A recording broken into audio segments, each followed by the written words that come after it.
Bismillahirrahmanirrahim. Assalamualaikum warahmatullahi wabarakatuh. Alhamdulillahirrabbilalamin. Wassalatu wassalamu ala rasulullah wa ala alihi wa sahbihi ajma'in, amma ba'd. Anak sule-sule sekalian, apa kabar hari ini? Semoga anda sekalian baik-baik saja ya. Amin ya rabbal alamin. Baik, anak sule-sule sekalian, hari ini kita masuk di pembelajaran kedua di subtema 2, tema 7 ya. Seperti biasa, sebelum kita belajar, kita berdoa dulu. Bismillahirrahmanirrahim. Bismillahirrahmanirrahim. Rabbi zidni ilman warzuqni fahma. Amin. Semoga yang kita belajar ini bisa memberikan manfaat dan berkah untuk kita semua. Anak saudara sekalian, kita lanjut. Nah, kita akan awali pembelajaran dengan membacakan sebuah teks, mengidentifikasi sebuah teks, mengolah bahan dasar pakaian. Indonesia kaya akan bahan dasar pakaian. Ada serat alami yang berasal dari kapas, daun, kayu, batang pohon, kepompong ulat sutra, dan bulu domba. Ada juga bahan dasar berupa serat buatan seperti nilon. Dahulu, bahan dasar pakaian diolah dengan cara sederhana. Daun dijemur hingga kering, kayu dipukul-pukul hingga tipis, kulit hewan direndam dan dikeringkan, semua diolah menjadi pakaian. Saat ini, bahan dasar pakaian diolah dengan cara modern. Bahan dasar diolah menjadi serat, serat dipintal menjadi benang, lalu benang ditenun menjadi kain. Semua itu dilakukan dengan mesin yang canggih. Nah, inilah kira-kira gambaran daripada proses pengolahan pakaian. Ya, misalnya ini bahan dasarnya yang dengan tangan, terus dengan mesin, terus memintal itu ya seperti di gambar kedua, dan kemudian menenun seperti di gambar ketiga. Cara mengolah kain menjadi pakaian juga semakin maju. Mulanya kain dijahit dengan tangan, kemudian kain dijahit dengan mesin yang digerakkan kaki. Saat ini kain dijahit dengan mesin jahit modern. Masya Allah. Nah, pembuatan pakaian berkembang dengan cepat. Bahan dasar yang digunakan semakin banyak. Mesin-mesin yang mengolah bahan dasar juga bertambah canggih. Pakaian yang dihasilkan semakin beragam. Bersyukurlah kepada Tuhan karena kita memiliki pakaian.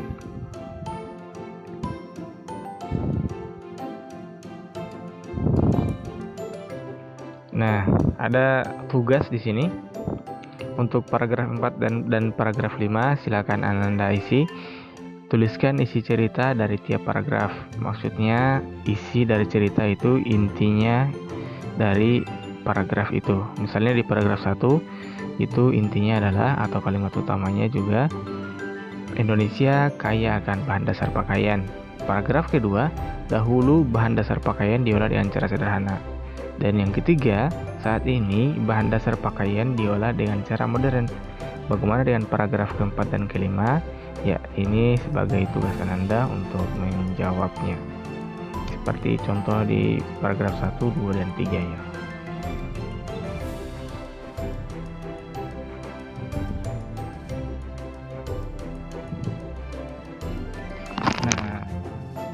Inilah jenis pekerjaan dalam proses membuat pakaian.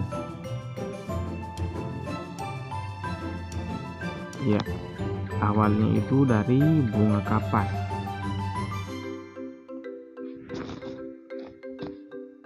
Awal dari bunga kapas yang ini. Setelah itu kapas itu ya dipintal, memintal kapas. Kemudian jadilah benang.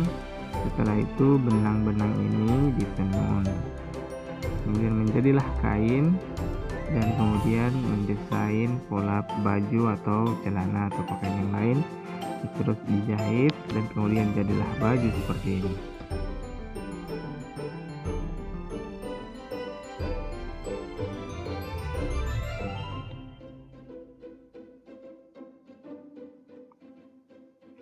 Nah, selanjutnya tuliskan keberagaman pekerjaan dalam proses membuat pakaian.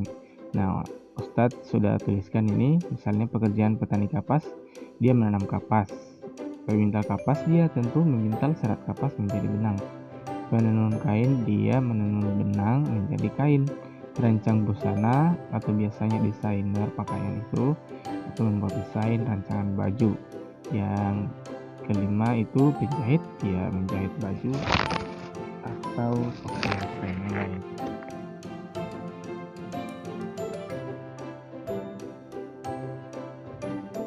Nah, bagaimana dengan jenis pekerjaan yang lain? Ya, contoh pekerjaan yang lain itu misalnya guru. Tugas yang dilakukan adalah mengajar dan mendidik siswa. Dokter memberikan pelayanan kesehatan, nelayan mencari ikan, polisi memberikan perlindungan dan pengamanan dan pelayanan pada masyarakat. Nah, untuk nomor 5 dan selanjutnya sebanyak 3 sampai nomor 7, 5, 6, 7 itu silakan Ananda cari jenis pekerjaan yang lain dan tugas yang dilakukan. Seperti contoh di nomor 1, 2, 3, dan 4. Mungkin masih banyak pekerjaan di luar sana yang tidak dituliskan di tabel ini. Nah, sekira cukup pembelajaran kita pada pagi hari ini. Terima kasih sudah menonton video. Jangan lupa untuk senantiasa membantu kedua orang tuanya sebisa Ananda, mengerjakan sholat 5 waktu, terus menjadi pribadi-pribadi yang soleh dan soleha. Terus jangan lupa juga untuk memuja hafalan-hafalannya, mempelajari buku jilidnya, serta mengerjakan tugas-tugas yang diberikan oleh ustadz dan ustazahnya di sekolah. Kita tutup. Assalamualaikum warahmatullahi wabarakatuh.